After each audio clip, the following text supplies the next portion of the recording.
नमस्कार दोस्तों, आज पुनः क्विज की श्रृंखला में जो पेपर 1 का चल रहा है उसका सेकंड क्विज लेकर आप लोगों के समक्ष उपस्थित हूँ। तो आइए सबसे पहला क्वेश्चन देखते हैं। आज का फर्स्ट क्वेश्चन है, दीक्षा का पूर्ण रूप क्या है? DIKSHA, इसका फुल फॉर्म बताना है। पहला है digital infrastructure for knowledge sharing, दूसरा है district institute for knowledge sharing, तीसरा data information and knowledge sharing और चौथा है digital institution for knowledge sharing.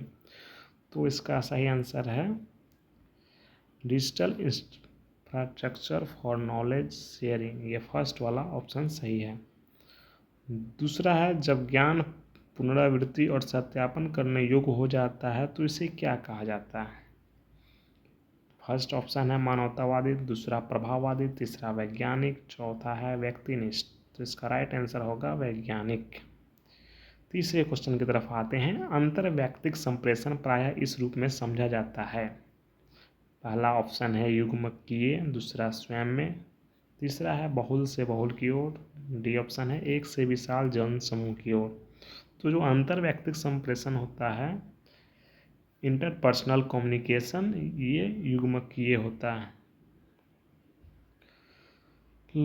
चौथे क्वेश्चन की ओर आते हैं। निम्नलिखित में से किस प्रकार के विद्युत संयंत्रों में टरबाइनों की आवश्यकता नहीं होती है?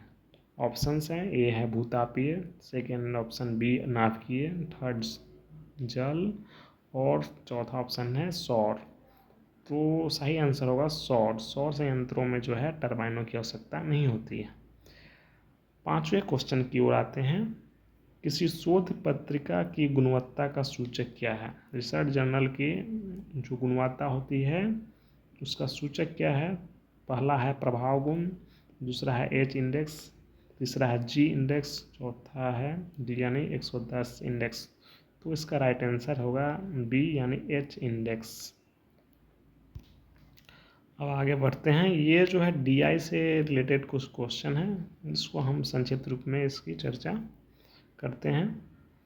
इसमें जो है विभिन्न क्षेत्रों में किसी देश के कार्बन डाइऑक्साइड उत्सर्जन जो है मिलियन मीट्रिक टन में जो है निम्नलिखित तालिका में दिए गए हैं। तो ये सब क्षेत्र है, विद्युत क्षेत्र, उद्योग क्षेत्र, वाणिज्य क्षेत्र, कृषि क्षेत्र और घरेलू क्षेत्र। अब ये ईयर यहाँ पर दिया हुआ है। ईयर में हम देख रहे हैं 2005, 6, 7, 8, 9, ये सब ईयर दिया हुआ है। तो आइए देखते हैं फर्स्ट क्वेश्चन क्या है।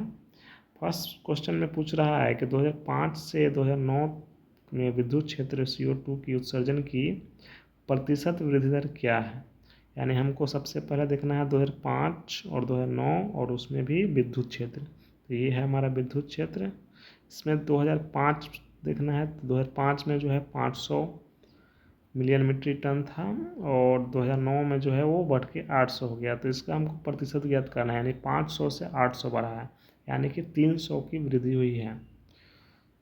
तो इसको हम अगर प्रतिशत में ज्ञात करेंगे तो 300 जो है वो ये 60% हो जा रहा है। 500 का 60% होता है 300, तो ये राइट आंसर हो जाएगा यहाँ पर 60%, यानी ऑप्शन ए हमारा यहाँ पर सही है। अब दूसरे क्वेश्चन की ओर आते हैं। 2005 से 2009 के दौरान CO2 उत्सर्जन में किस क्षेत्र में अधिकतम वृद्धि दर्ज की गई है? तो फिर हम देखेंगे 2005 और 2009 और यहाँ पर जो है कौन से क्षेत्र में ज़्यादा वृद्धि दर्ज की है। तो यहाँ तो पता चलेगा कि यहाँ 60% की वृद्धि हुई है। इसमें देखेंगे, इसका फिर प्रतिशत निकालेंगे, फिर इसका और इसका, चारों को निकालने से जो है प्रतिशत, तो वो कृषि क्षेत्र आता है, इसमें सबसे अधिक वृद्धि दर्ज की गई है। प्रतिशत निकालने का आपको भी बताया। उसके बाद 8 नंबर क्वेश्चन में जो है 2005 से 2009 में CO2 का कुल उत्सर्जन किस प्रतिशतता तक बढ़ा है? इसमें अगर हम देखेंगे तो ये जो 2005 का हमको टोटल इस लाइन का ज्ञात कर लेना होगा। सबको जोड़ लेंगे 2005 का जो है ये टोटल, और उसके बाद 2009 का जोड़ के और दोनों का प्रतिशत जब हम ज्ञात करेंगे तो हमारा जो है ये आंसर आएगा 89.32%। 9वें क्वेश्चन की ओर आते हैं। 9वां क्वेश्चन हमारा जो कह रहा है कि विद्युत क्षेत्र में CO2 उत्सर्जन की औसत वार्षिक वृद्धि दर क्या है। तो औसत वार्षिक वृद्धि दर ज्ञात करने के लिए एक एक साल का ज्ञात करना होगा। 2005 से 6, फिर 6 से 7, 7 से 8, 8 से 9, तो इसको सब हम ज्ञात करेंगे तो हमारा आएगा 12.57। सबको ज्ञात करके जोड़ के जो है सबको भाग करना होगा। औसत में ज्ञात करने के लिए 4 चीज़ आएगा तो 4 से भाग करना होगा। और लास्ट जो है क्वेश्चन 2008 में कुल CO2 उत्सर्जन में विद्युत क्षेत्र का प्रतिशत योगदान क्या है। तो 2008 अगर हम देखेंगे 2008 में, तो 2008 का जो है हमारे पास ये डाटा है। तो ये टोटल में जो है हमको विद्युत क्षेत्र याद करना है, तो पहले तो टोटल जोड़ के कर लेंगे, और 700 विद्युत क्षेत्र का है तो इसका प्रतिशत हमें याद करने पर 41.18 आएगा। और किसी तरह का संशय हो तो कमेंट बॉक्स में कमेंट करें, उस पर चर्चा की जाएगी। धन्यवाद।